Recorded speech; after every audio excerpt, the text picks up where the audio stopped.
This year's event is incredibly fun, but if you want to go in cold, then bookmark this and come back later because there's going to be a few spoilers involved. But I know you guys, you've probably tuned off well before this. Let's start with number 10. Number 10, Dead Coconuts Club. And that's right. My number 10 house is Dead Coconuts Club with its 80s vibe and dancing vampires. And is that a vampire slash over there in the corner being cool? Loved hanging out here way more than the house that it's replacing. But I guess I better give you my real number 10. My real number 10, Triplets of Terror. I was totally pulling for this house. I didn't want to hate it. And I'm not really sure if I hated it. I just didn't feel anything for it, which might actually be worse. I had high hopes for the true crime podcast aspect, but it felt like that was just one room very early on and then nothing. It's short, it's uninteresting, nothing here to get excited about, and what makes it worse is that I felt like it was a decent run through. No missing scares, just not a very imaginative house where if they really leaned into the true crime podcast element harder and used it in tandem to the scares and design, then they might have had something amazing. But as it stands, not great. It did have one thing going for it, and I really wonder if that was actually a detriment in the end.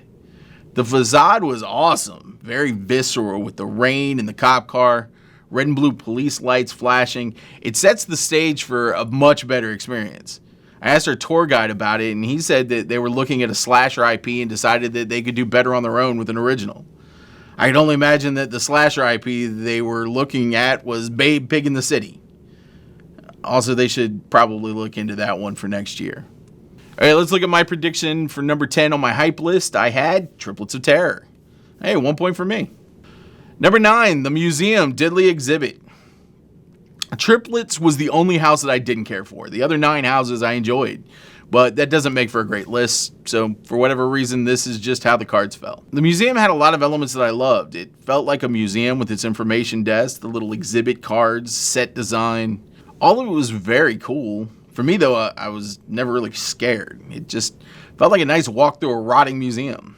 In fact, the more I think about it, the less I even remember about it. This is like Schrodinger's haunted house. Did I even do it? Does it even exist? Do I even exist?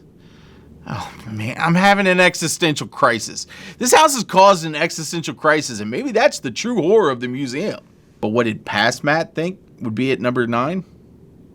Insidious. What? I don't even know who the person that would put Insidious at number 9 is anymore. Holy crap, this entire entry is questioning all that I know of who I was and who I have become. I think I just went cross-eyed. Number 8, A Quiet Place. This is 100% a case of increased hype and expectation causing a lower rank. I was exposed to too much of Universal's marketing and was expecting, I don't know, like some kind of completely unique experience that had never been done before. Ultimately, it was just a well-done IP house.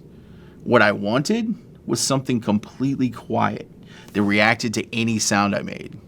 So basically, I was looking for something that is totally impossible to deliver on, and I should have done a better job of reminding myself of that. The animatronic monsters are pretty cool though, and there's a room that's partially flooded that was beautiful. All of the sets were gorgeous, really. I do wish that the ASL had been used a little more frequently and more obviously. It's a great idea and an amazing use of inclusion. But it's going to set at 8 for me, and I've come to terms with that. Past Matt predicted Monstruos to the number 8 spot. Well, it wasn't, was it? Stupid past Matt being wrong all the time. Number 7, Slaughter Sinema 2. How the hell did this happen? It's the sequel to one of my all-time favorites. This should have been a slam dunk. What went wrong? Nothing. It's a great house. I didn't have a great run and missed pretty much every scare, so that's on me. I also didn't connect to these movies as much as I did the original house. Some of the titles were awesome, but it didn't hit me the same way. Still, it's all fun, and I wish I had done it again because it definitely felt off to me. I wonder what was in this spot on the hype list. The Museum. I don't think that was too far off. Still a little bit shocked to be putting Slaughter Sinema 2 this low, but it's an interesting dichotomy between my hype versus reality. Number 6, Ghostbusters Frozen Empire. How the hell did this happen? It's my favorite movie franchise. Hey, this one is way easier to explain. Slimer was just a static puppet stuck on a pole for me. Guess the puppeteer was out on a break, having a smoke or something. No Vigo, just wasn't there. In fact, none of the ghosts in that containment hallway were there. I don't know what the hell was up with that Ray. He looked like he worked at Publix. In fact, I think he was wearing a Publix name tag, but at least it said Ray, so maybe I'm making too much out of it. The good? All of those delicious looking Stay Puft Marshmallow Men. And there's a tunnel that's dripping with ooze, literally dripping water on you. Love that. The Garaka scares were great, especially since they seem to use a lot of misdirection. Think that fireman is the scare? Nope, there's a giant Garaka on your right. Taking in the sights of that 20-foot tall firehouse. That's Garaka! Great sets. Enjoyed it better than the movie. Just wished a few key elements had come together for me so that I could put this higher. As it stands, there are 5 houses I just flat out enjoyed more. Past Matt thought that Goblin's Feast would be here. Well, it's not. Why am I yelling at my younger self like that? Is this why my self-esteem is in the toilet? Number 5, Major Sweets. I love Major Sweets. I love that it's a prequel happening the day before the Scare Zone. If it had just been the front half of this house, it would have ranked higher. I really loved the storytelling, and I just hit that, and that needs to go back there. I really love the storytelling, and the girl with the taffy head. There's a room at the beginning with a projector showing the candy being tested on kids, but it's constantly being obscured because they route the line between the projector and the screen. It's little design touches like that that were all over this house. The factory is full of rats, and all of the rat traps have candy in them. My only real negative here is that the back half gets very warehousey, which makes sense because it's a warehouse. To me, it was slightly repetitive. But definitely a better use of the Fast and Furious queue than previous years, especially last year. Wait, you know what? Let me fix that statement. Definitely a better use of the Fast and Furious queue than its intended purpose, which is getting you on Fast and Furious Supercharged. On the hype list, I had Major Sweets. Yeah, that's a love connection. I got 2 right, and that's a passing grade as far as I'm concerned. Number 4, Monstruos. Monsters of Latin America. I was not expecting to like this house as much as I did, obviously, since I had it at number 8 on my hype.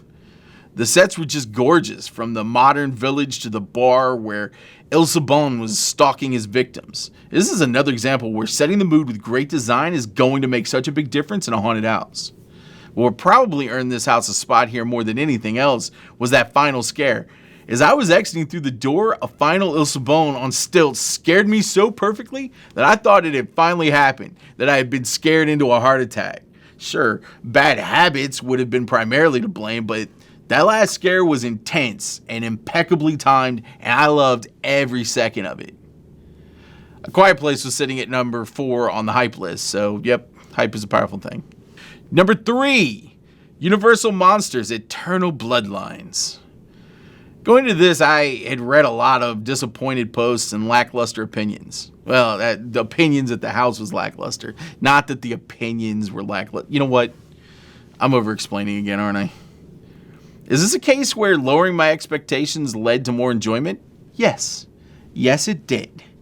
Whenever I leave a thing super excited because I didn't hate it, then it's definitely going to lead to increased enjoyment. I'm a sucker for story, and this house definitely had a story. I'm not even sure that the story entirely works, but I'm fine with it. I love the bride, and I really like Saskia Van Helsing, even though she doesn't have the happiest of ending here. The cool remaining carts were outstanding pieces of folk art. The daisy chain scares, the bungee work, it all hit for me. It's really awesome that we have a loosely connected story house that evolves year after year, and I'm excited to see what happens next. Even though it's totally going to eventually be a Frankenstein Saskia being brought back to life. You can bet on that. Ghostbusters held the 3rd spot on the hype list. Checks out. Solid number 3 that just didn't work out for me. Number 2, Goblin's Feast. I'm just as surprised as you are. Probably more surprised because I'm not a huge fantasy fan. This house was more fun than Ghostbusters. It was a cool concept, and there's some great Easter eggs, like the facade banner that hides the true nature of the building. Giants, goblins, farts. This house has it all. You're constantly moving through different environments, so it's hard to get bored. I thought there were a few rooms that were incredibly well crafted and jaw-dropping. Not the scariest thing ever, but I'm sure that there's a house on this list that's scary enough for the entire event. Sometimes all you need is a ton of charm to make it in this world, and that's what Goblin's Feast is. It's a car salesman / game show host that before you even realize what's happened has conned you into signing over power of attorney. Is it really the number 2 house? I have no clue, but it told me to tell you guys that, and who am I not to trust a goblin? But what about number 2 on the hype list?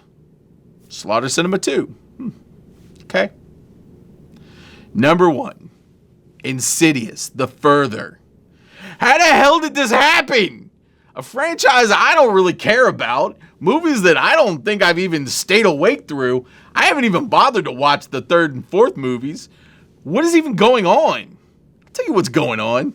This is one of the scariest houses I've ever been through. I have never felt more unease walking through a Horror Nights house. It's just unsettling. There's a psychological component to the design of the house that's imperceptible. It's a mood or a funk, or maybe it's some sort of voodoo magic. It really is that scary. The thing is, as far as visual design, I probably put all these houses above it. But all of the elements come together like some sort of horror Voltron to scare your pants off. The way that the red door seems to get bigger and bigger as you approach it. The way that sets change as the lightings change. It's a triumphant scary house design and is honestly worth the high wait times. Hey, it probably makes the whole entire trip worth it. There could be 9 other houses that just sucked like a USA Today's scariest theme park events list, and I'd still be leaving at 2 in the morning thinking about how amazing HHN is this year. I think the house is going to be talked about as one of the greatest of all time. It really makes you appreciate how good Universal Creative is getting when it comes to the world's premiere Halloween event. You hear that, USA Today? The number 1. Can't believe this sat at number 9 on my hype list. What was my number 1? Universal Monsters. That's because you're stupid, past Matt. Present Matt thinks you're stupid. What a great time to be alive. Another year of Halloween Horror Nights. Is there a better time of year?